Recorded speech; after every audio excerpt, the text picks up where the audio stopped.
2024 жылғы есімдер бірі ол Дінмұхамед есімі. Дінмұхамед есімінің мағынасы терең және мазмұнды болып табылады. Бұл есім қазақ халқының мәдениеті мен рухани мұрасына тікелей байланысты, және оның түпкі мәнін түсіну үшін тарих пен тілдік ерекшеліктерді білу маңызды.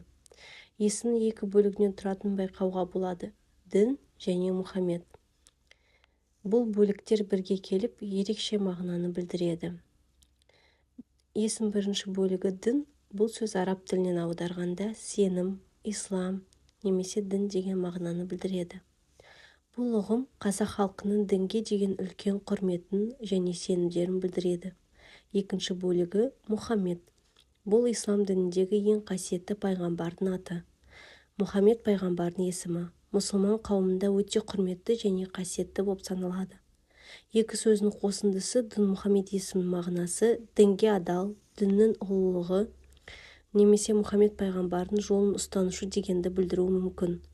Бұл есімді беруде ата-аналар баласына дінге және рухани құндылықтарға адал болуды тілеуі мүмкін. Қазақстанда бұл есім әсіресе ислам дінінің кең тараған аймақтарында жиі кездеседі. Сонымен қатар бұл есім Қазақстаннан басқа орталық Азия елдерінде де жиі кездеседі. Мысалы, Өзбекстан мен Қырғызстанда да бұл есімнің танымалдылығы жоғары. Дінмұхамед есімінің мағынасы түркі әлемінің мәдениетіне де ерекше мәнге ие. Бұл есімді иеленген адамдар арасында дінге, әділдікке және рухани құндылықтарға ерекше көңіл бөлетінін байқауға болады. Дінмұхамед есімін иеленген адамдардың бойында қайратты мінез, дінге деген адалдық, әділдік, рухани тазалық секілді қасиеттер жиі кездеседі.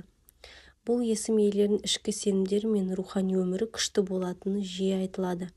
Олардың қоғамдағы орнын тауып, басқаларға үлгі болу қасиеттері жоғары бағаланады. Есімнің ерекше мағынасы оны иеленген адамдардың өміріне де әсер етуі мүмкін. Мысалы, олар діни іс-шараларға қатысуды, рухани ізденістерді маңызды деп санайды. Бұл қасиеттер олардың айналасындағы адамдармен қарым-қатынасына да оң әсер етеді. Есімнің қасиеттілігі мен мәні олардың өмірлік бағытын айқындауы мүмкін. Дінмұхамед есімін иеленген танымал тұлғалардың бірі Қазақстанның тұңғыш президенті Нұрсұлтан Назарбаевтың шәкірті, қоғам қайраткері Дінмұхамед Қонаев. Оның есімі Қазақстан тарихында ерекше орын алады. Қонаевтың есімі ел тарихындағы маңызды кезеңдермен байланысты. Оның еңбегі мен қызметі Қазақстанның экономикалық, әлеуметтік және мәдени дамуына үлкен үлес қосты. Ол өз өмірінде әділдік пен дінге деген адалдықты ұсынған. Бүгінгі таңда Дінмұхамед есімінің мағынасы әлі де өзектілігін жоғалтқан жоқ. Бұл есімді иеленген ата-аналар балаларын дінге адал, рухани, таза, әділ болуға шақырады. Есім тарихы мен мәдени мұрасы қазіргі заманда да маңыздылығын сақтап отыр. Бұл есім адамдардың рухани дүниесін байытып, олардың болашаққа деген сенімін нығайтады. Сонымен қатар бұл есім заманауи өмірде де өз орны бар.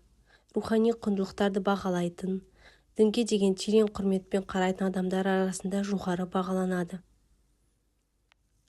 Дінмұхамед есімінің мағынасы терең әрі рухани мәнге ие. Арсен есімінің шығу тегі. Арсен есімі бастапқыда Арсений есімінің қысқартылған түрі ретінде қолданылған. Кейіннен Арсен есімі Арменияда, Башқұртстанда, Татарстанда, Францияда және Чехияда танымал болды. Грек тілінен аударғанда Арсениос адам, батыл, ер мінезді, қорықпайтын, жетілген дегенді білдіреді. Армян тілінде Арсен деген сөз ол лейлек деп аударылады. Бұл атау иесінің батылдылығы мен шешімділігі туралы айтады. Ол жиі тәуекелге барады және әрқашан бастаған жұмысын аяқтайды. Арсен есімінің шығу тарихы 4 ғасырда басталады. Сол кезде монах ұлы Арсений өмір сүрген. Ол Римде христиан отбасында дүниеге келген, жақсы білім алған. Рим императоры Феодосий жас жігітке балаларын тәрбиесін сеніп тапсырған.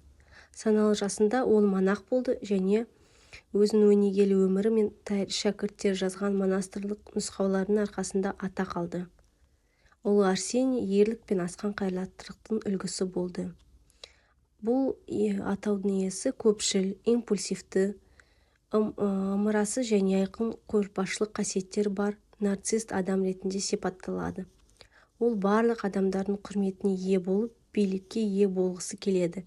Ер адам өзін басқалардан жоғары қояды, айналадағы адамдармен жиі айтысып, қақтығысады, ешкімге бағынбайды. Оның әрқашан өзінің пікірі, өзінің көзқарасы болады. Арсен батыл және мызғымас мінезімен ерекшеленеді. Әдетте бұл талантты және табысты адам, жақсы отағасы болады.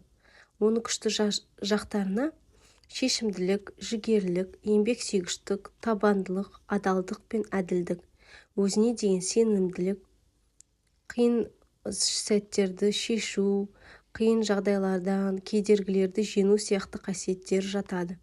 Ер адам еңбекқор, саналы, жақсы ұйымдастырушы, жігерлі, айналадағыларға жетекшілік ете алады. Көптің алдында беделі болады. Арсен сонымен қатар өзінің өнертапқыштығымен, өмірге көзқарасымен ерекшеленеді. Ол өте тәртіпті бала болып өседі, әрқашан көмектесуге тырысады, барлығына пайдалы болып, өз ісіне жауапты болады. Ол талапшыл серіктес, өзін таңдағанына шынайы болады. Екінші жартысы оны ерекше мінез құлықтарын, қасиеттерін бағалап. Сонымен қатар қамқор әке болады бұндай адамдар. Қиыншылықта достарын тастамайды. Сөзбен де, іспен де, бәрімен де көмектесуге, әрқашан қолдау көрсетуге тырысады. Мамандық таңдауға қоршаған орта әсер етуі мүмкін. Ол дәрігер де, заңгер де, өнертанушы да, дизайнер де бола алады. Болашақта ер адам көшбасшылық орынға жетеді, мұндай есімді адамдар.